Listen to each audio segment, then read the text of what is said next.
So today we're going to be putting up some crown molding in my sister's bedroom, but we're going to add a little modern twist. We're going to throw some LEDs in there. So we're going to have hidden wires, so first things first, we got to drill a hole in the wall, and making sure that our crown molding is going to cover this hole. Then we're going to head up in the attic to locate and bisect this hole so we can fish a wire through. Can I help?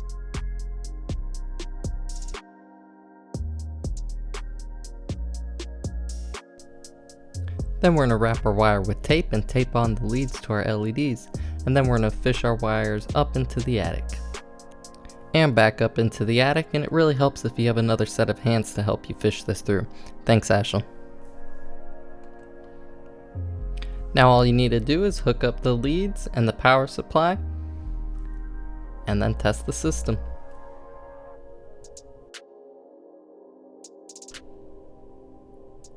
And make sure that red, green, and blue all go on and off and on as well.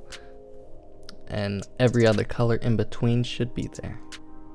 And for the sake of the LEDs, usually I'll coat the ends and have a nice tight fit, but we're gonna miter all the corners. That way we can get that LED strip to wrap around the inside.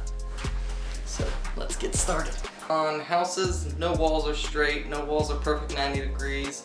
And so what this device does is it measures the miter and tells you the exact miter to cut so you can have a nice perfect miter.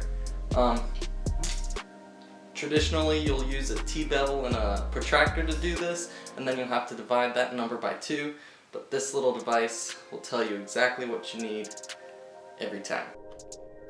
Then I just gotta measure all the corners and all the walls, write them all down, and then it's time to head outside to cut the pieces.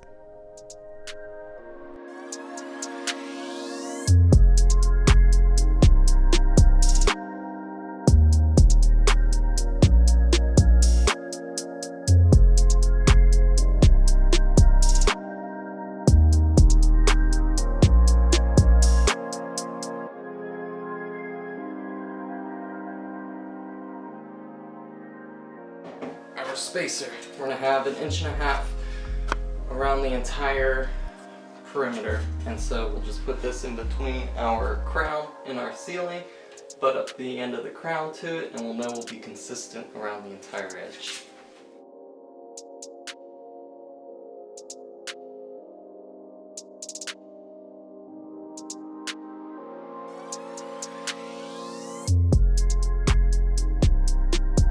Once the crown is up, then I'll come through with a punch and hammer and set whatever nails are sticking up. Then knead a ball of putty, make sure it's warm and pliable, and then come back and fill all the nail holes.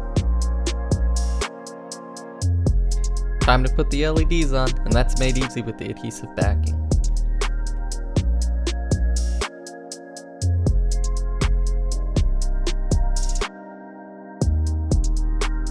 Now it's time to bring it together with some caulk, caulking all the edges and seams. And now I'm gonna switch it up a little bit.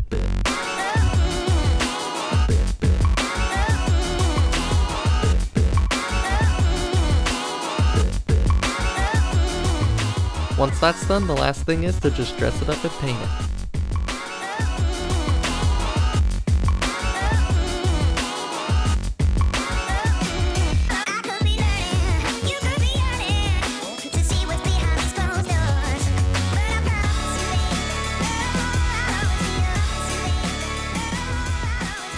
And that's it. That's how you install LED crown.